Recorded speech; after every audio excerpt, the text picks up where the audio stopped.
friends. Here we are, chapter 8, titled Morning. So remember they got busted by Nana for peeping too loud and she silenced them with her grouchy voice. So here we go, chapter 8. Morning came very early. It was still dark outside. I jiggled Lucille and that Grace. I'm hungry, I said. Are you guys hungry? I am really, really hungry. I shook them some more. Let's eat. You want to eat? I really, really want to eat. Finally, Lucille and Grace yawned and stretched. Then all of us put on our bathrobes and our slippers, and we went down the hall to get the Nana for breakfast. Lucille shaked her real gentle. Wake up, Nana, she whispered.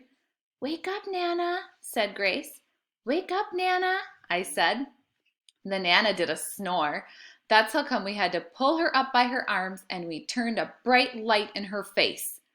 The Nana yawned real big. It was not pleasant. After that, she got her robe and slippers, and she went downstairs with us. We sat at the long dining room table again.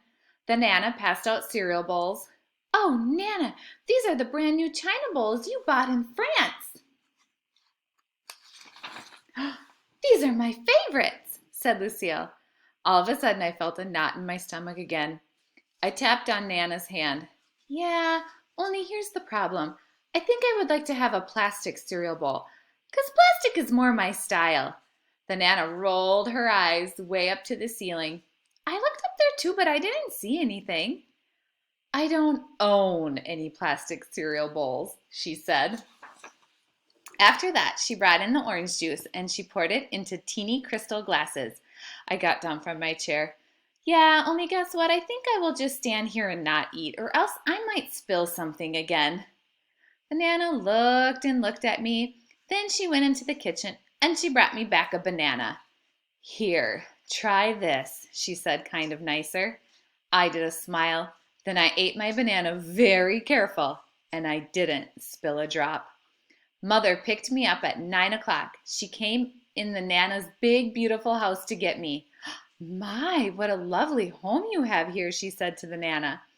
Then Mother walked to the big bowl of beautiful flowers, and she tried to smell those lovely things. No, don't. They are just for show, probably, I hollered. After that, I said goodbye to my friends, and I thanked the Nana, and I quick pulled Mother out of that house, or else she might break something, that's why. I run down the steps and got in my car. Then I rubbed my hand on the back seat. It was not as soft as the Nana's back seat. I smiled, very relieved. Oh, it's good to be back, I said. Mother drove down the long driveway. My stomach growled real loud. Guess what? My tummy is still hungry for breakfast because I didn't actually eat much this morning, I said. Mother laughed. Oh, Junie B, I swear your stomach is a bottomless pit, she said.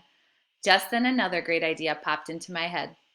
Hey, Mother, maybe you and me can stop at Grandma Miller's for breakfast, because she fixes blueberry pancakes every Sunday morning, and blueberry pancakes is my favorite breakfast in the whole wide world. Mother thinked about my offer. Then, all of a sudden, she turned around the car, and we drove to my Grandma Miller's house, and we were just in time for blueberry pancakes. We ate a million bazillion of those delicious things. Plus, also, I drank orange juice out of a plastic glass. Hooray, I said. Hooray for plastic. Then me and Grandma Miller hugged and hugged. And guess what?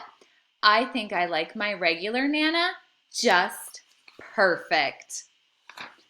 And that is the end of Junie B. Jones is a Party Animal. What did you think of the book? Did you like it? Good. All right, I'll see you tomorrow for a new read aloud. Bye, friends.